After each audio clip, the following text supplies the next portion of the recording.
అట్లాగే CPM party రాష్ట్ర committee సభ్యులు ఎంవి రమణ గారు, అట్లాగే సిపిఎం పార్టీ రాష్ట్ర కమిటీ సభ్యులు ప్రసాద్ గారు, సిపిఎం పార్టీ రాష్ట్ర కమిటీ సభ్యులు వెంకటరాములు గారు, అట్లాగే రాష్ట్ర కమిటీ సభ్యులు రాష్ట్ర నాయకుడు రమేష్ గారు. ప్రధానంగా ఈ మీడియా సమావేశం ఏర్పాటు చేయడానికి జిల్లా పర్యటన సందర్భంగా వచ్చిన అప్పుగా ఇవాళ పార్టీ సమావేశం ఉన్నాయి. కానీ అనివార్య పరిస్థితులు అంటే మా పార్టీ సీనియర్ నాయకుడు వెంకటరాము గారి సత్యమణి చనిపోవడంతో వాయిదా వేసుకున్నాం. అంత్యక్రియలు కూడా రాష్ట్ర నాయకత్వం అందరూ హాజరయ్యి పాల్గొనడం జరిగింది. ఆ సందర్భంగా ఎట్లా మొదటిసారి జిల్లాకు వచ్చేది కాబట్టి ఒకసారి మీడియాకి పాల్గొనేవారికి తగినటువంటి పద్ధతులు నిర్వహించడం చేతగాదు అని తీసుకుంటున్నారు. అట్లాగే అమెరికా ఈ దేశం మీద అనేక ఆంక్షలు పెడుతుంది. మీరు రష్యాతో ఆయిల్ కొనడం అనేది జరిగితే మీ మీద అదనపు సుంకాలు వేస్తామని చెప్పి చెప్తుంది. మరి దాని మీద గట్టిగా నిలబడి మాట్లాడి ఈ దేశం ఎవరితో ఆయిల్ కొనాలా లేదా అనేది స్వతంత్రంగా మనం నిర్ణయించుకోగలగాలి తప్ప అమెరికా ఆంక్షలు పెట్టి తగ్గేటటువంటి మోడీ నాకు చాలా పెట్టుబడులు ట్రంప్ అని చెప్పుకుంటే ఒకవైపు ట్రంప్ దేశాన్ని వివాద తీసేటట్టుగా ఆంక్షలు విధించేటట్టుగా బెదిరింపు దూరం దేశానికి అవమానకరం. అందుకని వీటన్నిటి మీద సరైనటువంటి సమాధానం పార్లమెంట్లో దేశం ప్రజలకు చెప్పాలని చెప్పి సీపీఎం పార్టీగా డిజైడ్ చేస్తారు. అట్లాగే దేశవ్యాప్తంగా ప్రజా సమస్యలు పరిష్కరించడంలో మన రాష్ట్రానికి యూరియా పంపిణీ చేసేటట్టుగా నిర్లక్ష్యం 5 లక్షల టన్నుల యూరియాని ఇస్తామని చెప్పి 3 లక్షలు మాత్రమే ఇచ్చింది. ఆ రకంగా రైతులకు సంబంధించిన అట్లాగే సంవత్సరానికి 2 కోట్ల ఉద్యోగాలు భర్తీ చేస్తామని చెప్పి దేశవ్యాప్తంగా ఖాళీ ఉద్యోగాలు ఉన్నా వాటిని భర్తీ చేయడం లేదు. రంగ ఉద్యోగాలే తగ్గించేటటువంటి అట్లాగే కనీస వేతనాలు అమలు జరగాలని కార్మికులు సభ్యులు చేసినప్పుడు స్పందించడం లేదు. రైతులు గిట్టుబాటు ధర కోసం ఉద్యమం చేస్తుంటే నల్ల చట్టాలను తీసుకొచ్చి రైతులను గురించి దూరం చేసేటటువంటి చర్యలకు పాల్పడుతుంది. ఈ రూపంలో రైతులకు కార్మికులకు ఉపాధి కూలీలకు తగ్గించింది, మోతా పెడుతుంది. 2 లక్షల కోట్లు ఇవ్వాలని 20,000 కోట్లు సరిగ్గా ఖర్చు పెట్టడం లేదు. ఆ రకంగా రైతులకు కూలీలకు వ్యతిరేకంగా వివరిస్తుంది. కార్మికులకు అలాగే నిరుద్యోగ సమస్య పరిష్కరించడంలో విఫలమైంది, అధిక ధరలు తగ్గించడంలో విఫలమైంది, రైతులను ఆదుకోవడంలో వాళ్ళకి ఒత్తిడి తీసుకొచ్చి అక్కడ కూడా ఇతర పార్టీల మద్దతు తీసుకొని మనం కేంద్ర ప్రభుత్వంలో ఒత్తిడి తీసుకురావాలనేటటువంటి ప్రయత్నానికి ముందే ప్రయత్నాలు చేయాల్సినటువంటి ముఖ్యమంత్రి సరిగా చేయలేదు. ఇప్పుడు అంటున్నారు అక్కడ ఏదైనా కార్యక్రమం తీసుకుంటారు. ఇప్పటికైనా ఆ కార్యక్రమాన్ని తీసుకోవాలా, కేంద్ర ప్రభుత్వంలో పోరాడి మన హక్కుల్ని అమలు చేసుకునేటట్టు చర్యలు తీసుకోవాలని చెప్పి సీపీఎం పార్టీ డిమాండ్ చేస్తున్నాం.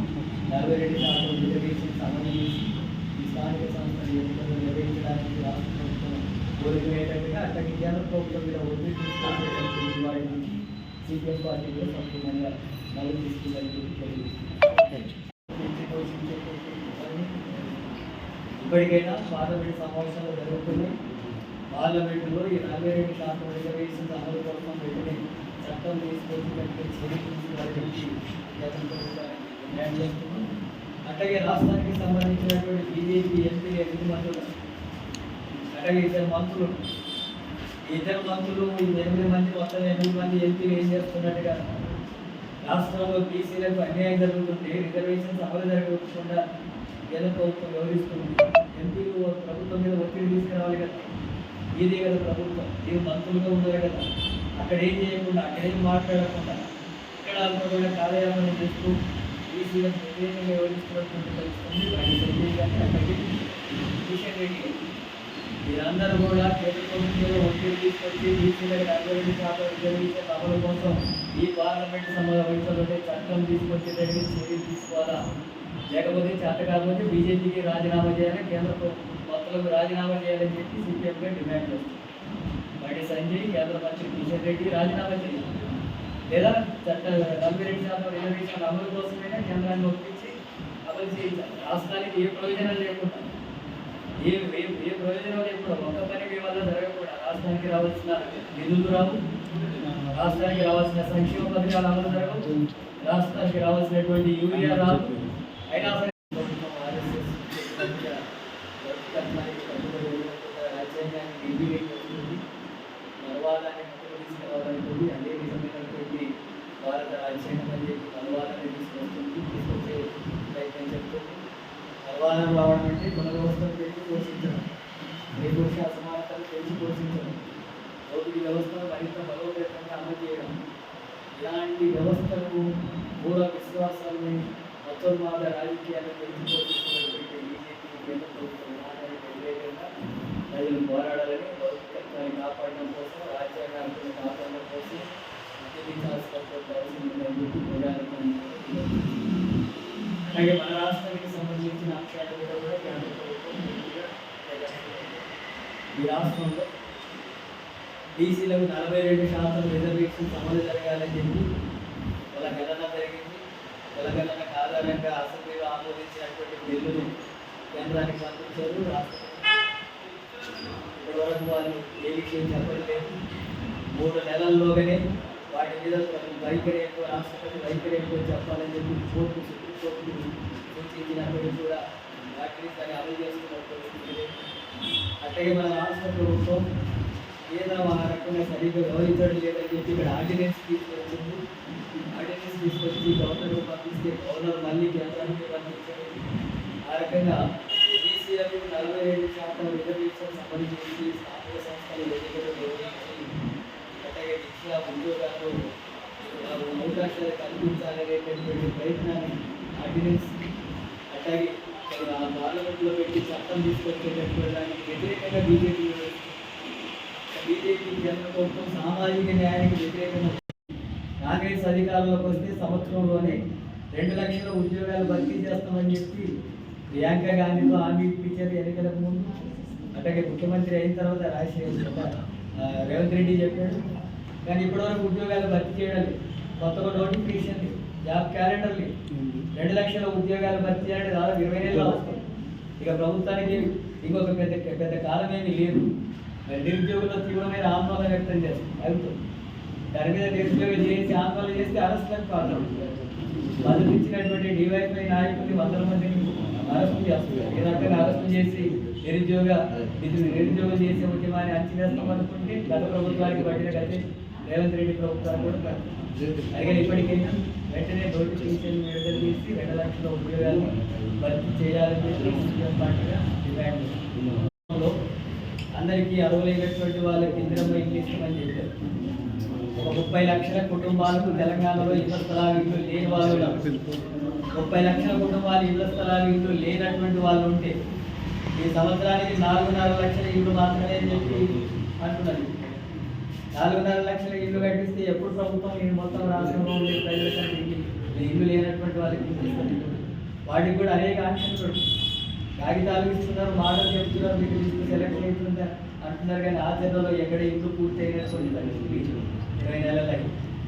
ఆ రకంగా ఇళ్ల స్థలాలు లేనటువంటి పేద కుటుంబాలందరూ కూడా 120 తులాల చొప్పున ఇస్తారని వాళ్ళు.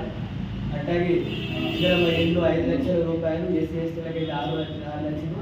ఆ రకంగా ఇల్లు నిర్మాణం చేసేటటువంటి కార్యక్రమానికి కొనుక్కోవాలని సీఎం పార్టీగా ముఖ్యమంత్రిని డిమాండ్ చేస్తున్నాం. ఈ సమస్యలన్నీ కూడా పరిష్కరించాలని చెప్పి స్థానిక సమస్యల మీద ప్రభుత్వం రేషన్ కార్డు అనువైనటువంటి వాళ్ళకి అందరూ ఇచ్చే విషయం చాలా విషయాలు ప్రభుత్వం చెప్పినా అమలు చేయడం లేదు. వ్యవసాయ కూలీలకు అందరికీ కూడా 12,000 ఇస్తున్నారు సంవత్సరానికి, కూడా లేదు. అట్లాగే కౌలు రైతులకు ఆర్థిక సాయం చేస్తామన్నారు, చేయడం లేదు. వికలాంగులకు 6,000 పెన్షన్లు పెంచుతామన్నారు, పెంచడం లేదు. అందరికీ ఇతర పెన్షన్స్ అన్ని కూడా 4,000 పెంచుతామన్నారు, అది ఇవ్వడం లేదు. ఉద్యోగాలు భర్తీ చేయరు, పెన్షన్లు పెంచరు, ఇల్లు నిర్మాణం చేపట్టారు. రేషన్ కార్డు కూడా ఇంకా పంపిణీకి జాప్యమే జరుగుతుంది. ఉద్యోగాలు భర్తీ చేయవు, ఇచ్చిన అమలు జరగవు. పెళ్లి చేసుకున్నటువంటి కళ్యాణ లక్ష్యం చేసుకుంటే 1,00,000 రూపాయలతో పాటు తులం బంగారన్నావు, అది కూడా ఇవ్వడం లేదు. పేదలకు ఇచ్చిన వాగ్దానాలు అమలు జరగడం లేదు. ఈ రకమైనటువంటి సమస్యలు పరిష్కరించకపోతే ప్రభుత్వం మీద పెద్ద ఎత్తున ఆందోళన ముందుకోవాల్సి వస్తుంది. అందుకనే సిపిఎం పార్టీ రాష్ట్ర కమిటీ నిర్ణయం తీసుకున్నది. ఆగస్టు సెప్టెంబర్ నెలలంతా కూడా సిపిఎం పార్టీ మొత్తం నాయకులు కార్యకర్తలంతా కూడా గ్రామాలకు బస్తీలకు తరలండి అని చెప్పి పిలుపునిచ్చాం. అక్కడ గ్రామాలు అట్లాగే బస్తీలలో ఉండేటటువంటి ఇతర సమస్యలు, ఇతర సమస్యలు, మంచినీళ్ళు, రోడ్లు, డ్రైనేజు, అట్లాగే ఉపాధి అవకాశాలు, ఉద్యోగ అవకాశాలకు సంబంధించిన అంశం మీద కానీ, అట్లాగే ఇళ్ల స్థలాలు, వీటన్నిటికి సంబంధించినటువంటి అంశాల మీద, అట్లాగే విద్య అందుబాటులోకి ఉచితంగా రావడం, అట్లాగే అధికంగా ఫీజులు వసూలు చేస్తున్న దానికి వ్యతిరేకంగా హాస్పిటల్లో జరిగేటటువంటి సౌకర్యాల మీద, గురుకులాల పాఠశాలల్లో తీవ్రమైనటువంటి నిర్లక్ష్యం జరుగుతుంది. విష పురుగుల అన్నం తిని, జగత కలుషిత ఆహారాన్ని తిని పిల్లలంతా హాస్పిటల్లో పాల్గొంటున్నారు. ఇప్పటికే కొంతమంది పిల్లలు చనిపోయిన పరిస్థితి ఉంది.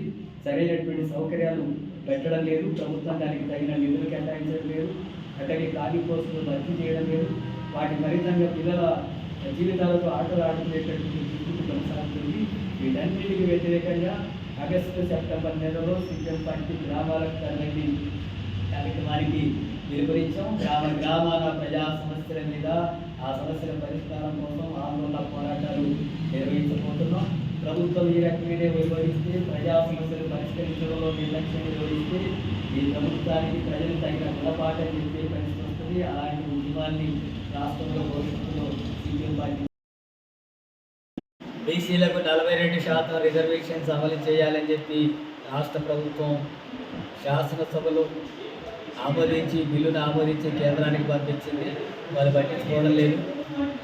అట్లాగే ఆర్డినెన్స్ తీసుకొచ్చి గవర్నర్కు పంపిస్తే గవర్నర్ కూడా మళ్ళీ కేంద్రానికి పంపించాడు. వాళ్ళు ఆ సమస్యను పరిష్కరించడానికి కేంద్ర ప్రభుత్వం ఎలాంటి చర్యలు తీసుకోవడం లేదు. దీనివల్ల బీజేపీ కేంద్ర ప్రభుత్వం బీసీలకు రిజర్వేషన్స్కు వ్యతిరేకంగా ఉంది, వాళ్ళ గణనకు కూడా వ్యతిరేకంగా ఉంది, సామాజిక న్యాయానికి వ్యతిరేకంగా వ్యవహరిస్తుంది. ఈ నేపథ్యంలో కేంద్రంలో ఉండేటటువంటి బీజేపీ 42% రిజర్వేషన్ అమలుకు పార్లమెంట్లో చట్టం తెచ్చేటట్టుగా ఒత్తిడి తీసుకురావాల్సినటువంటి అవసరం ఉంది. ఆ రకంగా రాష్ట్ర ప్రభుత్వం కేంద్ర ప్రభుత్వం మీద ఒత్తిడి తీసుకొచ్చే కార్యాచరణ తీసుకోవాలా. అట్లాగే రాష్ట్రంలో ఉండేటటువంటి బీజేపీ మంత్రులు, కేంద్ర మంత్రులు 2 ఉన్నారు, అట్లాగే ఎంపీలు మొత్తం 8 మంది ఉన్నారు.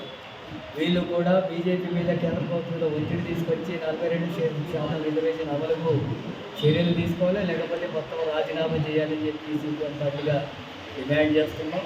సామాజిక న్యాయానికి వ్యతిరేకంగా, బీసీల రిజర్వేషన్లకు వ్యతిరేకంగా ఉండి రాష్ట్రంలో మేము విస్తరిస్తాం, బలపడతాం అని చెప్పి మాట్లాడితే బీజేపీకి ఆపలేదు. తర్వాత పార్టీ సామాజిక న్యాయానికి భిన్నంగా ఉండే పార్టీ. అలాంటి ప్రభుత్వ పార్టీకి వ్యతిరేకంగా ప్రజలు సన్నద్ధం కావాలని చెప్పి కోరుతున్నాం.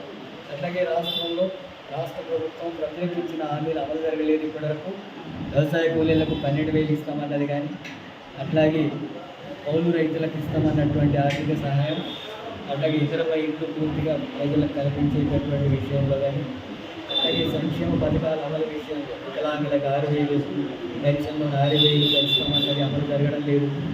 అట్లాగే రాష్ట్రంలో ఖాళీగా ఉన్నటువంటి 2 లక్షల ఉద్యోగాలు భర్తీ చేసి 1 సంవత్సరంలో భర్తీ చేస్తామని చెప్పి ఎన్నికలకు ముందు హామీ ఇచ్చారు.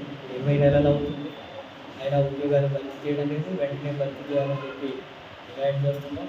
రాష్ట్రంలో ఉండేటటువంటి ప్రజా సమస్యలు పరిష్కరించడంలో ప్రభుత్వ నిర్లక్ష్యానికి వ్యతిరేకంగా సిపిఎం పార్టీ రాష్ట్ర వ్యాప్తంగా ఆగస్టు సెప్టెంబర్ నెలలో గ్రామాలు బస్తీలకు తరలండి అనేటటువంటి పిలుపుని ఇవ్వడం జరిగింది. ఈ సందర్భంగా గ్రామాల్లో ఉండేటటువంటి ప్రతి సమస్య మీద అధ్యయనం చేసి విద్య, వైద్య, ఉపాధి, ఉద్యోగ అవకాశాలు, అట్లాగే సంక్షేమ పథకాల అమలు, ఇతర అనేక సమస్యలు, ప్రజా సమస్యలంతా కూడా అధ్యయనం చేసి ప్రభుత్వం మీద ఒత్తిడి తీసుకొచ్చి పరిష్కరించేటటువంటి ఆందోళన పోరాటాలు నిర్వహించాలని చెప్పి పిలుపునివ్వడం జరిగింది. పిలుపుని చేరుకోదగ్గాలని ప్రజానికానికి విజ్ఞప్తి చేస్తుంది.